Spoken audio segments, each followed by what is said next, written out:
I Am the Messenger is a fictitious yet very realistic story by Markus Zusak.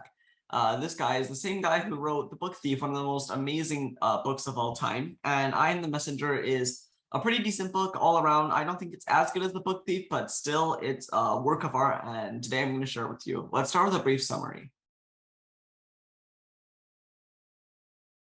So starting off, the protagonist of I Am the Messenger is Ed Kennedy, or Edward Kennedy, but no one ever calls him Edward, so we're just gonna call him Ed. Ed Kennedy is a pretty average person. He's a cab driver in a not very good situation. He's in the bad part of town. His mom doesn't like him. His dad was an alcoholic, and now his dad is dead. And he's just a very average person sitting in a very average place. He has a group of 4 friends that he plays cards with and genuinely likes most of the time. We start with Marv, who's a very stingy person and refuses to spend money on his really, really pathetic car. Richie, who's a very apathetic guy with no job, no work. He just kind of sits around and does nothing all day. And we have Audrey, who Ed is very in love with, but Audrey doesn't want to love him back.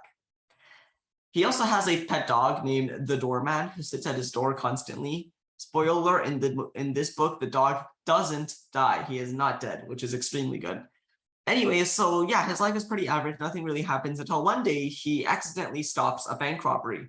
After that, he becomes a lot more famous. People are like, oh, this is Ed Kennedy. He's like a decent person. He's saving, he saved a bank. And then after that, things start to go weird because he starts receiving these cards in the mail. The first is the Ace of Diamonds, I think, where it just has a list of 3 addresses that it wants him to visit. He doesn't know what, but he feels like he's a messenger. So he goes to visit those places, solves problems. He eventually gets more cards in the mail. He tries to solve those problems as well. And eventually he's left with only one more card, and that card is for him to solve his own problems. So for emotional variation, I would say I Am the Messenger is pretty good. Our protagonist, Ed, obviously receives the most because he is the most important character. With each message he delivers, we see how his maturity grows. We see how his view of the world changes because he used to be just some normal cab driver, some average person, nothing special, nothing new. But over time, he gets more and more important. He sees himself as much more of an important person. He gains responsibility and he suffers setbacks as well. So yeah, for Ed, definitely tons of development. Now, for the rest of the characters, not as much. Like, Ed delivers messages to them, they change a little bit, but nothing significant. One example is Milla, an old lady. When she was an extremely lonely person before Ed delivered anything to her, and then when Ed delivered his message, realized he had to help from, the cards that he's getting through the mail, Milla changes to be a more outgoing, more friendly person, but even so, she doesn't really gain any real emotional variation by the end of the book. And since it's so structured, him, Ed receiving messages from other people to deliver to, everyone around him, it's so structured that it's difficult to make too much variation, but by the end there are a little bit more. So I'd say it's pretty good, just not amazing. So for ideas, topics, and themes, the main, more obvious theme of I Am the Messenger is self-growth. The reason I think this is the main theme is because we start with Ed. He's just a normal guy, completely average with no extraordinary perks, no special, pieces of himself. He's living a very lonely life with 4 friends and that's it. He doesn't do anything. He just day to day, he just drives his cab, which is very boring. Now, the point of self-growth is to improve yourself as a person, but not as in someone told me I should improve, I'm going to go improve now. No, self-growth is feeling inadequate, feeling like you're not enough so that you try harder to grow. Ed didn't feel like that nearly enough in the past. After he solved the bank robbery, he started getting these messages that he's supposed to deliver. He gets more and more enveloped in self-growth. He thinks of himself higher. He thinks he should be helping other people. He should be giving service instead of just sitting here all day and doing nothing. And this self-growth is what eventually leads him to do all of those amazing heroic acts he does later in the book. And it's just overall pretty. So for written quality, I Am the Messenger is pretty good because written quality by itself, obviously, the grammar is fine, punctuation is fine, blah, blah, blah, blah.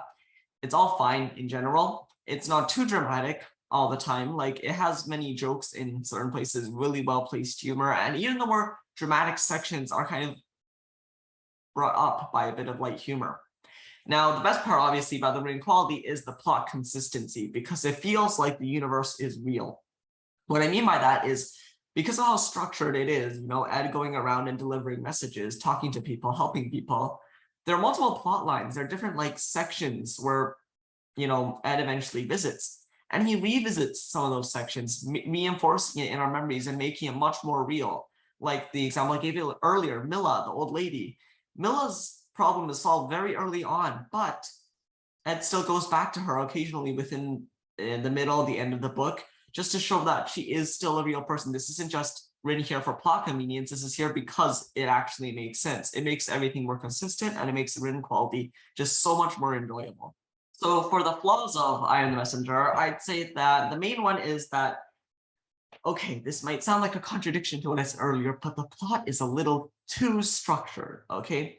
Obviously, there's the amazing benefit of having multiple lines to wrap up together, multiple plots to, envelop and make the universe real. As I said, that's a really cool positive. However, it comes with the extreme negative of being incredibly predictable. Like, everything is so predictable. We know what's going to happen generally because we've seen it happen like 11 times before now. And I'm not kidding, 11 is not a small number. I think that's the actual amount. The fact that basically every time he gets a card, he has to deliver 3 messages, blah, blah, blah. He figures it out, then he gets another card, delivers more messages.